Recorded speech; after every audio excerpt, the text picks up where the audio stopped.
We are looking at how to pronounce this name, the name of this French city in the Somme department in northern France. Make sure to stay tuned until the end of the video for more fascinating French pronunciations. In French, it's said as Amiens, A-mi-un. The S is silent and you have this specific un sound from French formed by the en, so the n is not really silent, but you don't pronounce like an n. It's just this en sound, un.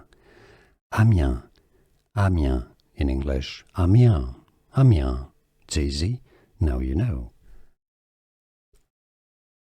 We are looking at how to pronounce this name, the name of this French city in the Somme department in northern France. Make sure to stay tuned until the end of the video for more fascinating French pronunciations. In French, it's said as Amiens, A-mi-un. The S is silent and you have this specific un sound from French formed by the en, so the n is not really silent, but you don't pronounce like an n. It's just this en sound, un.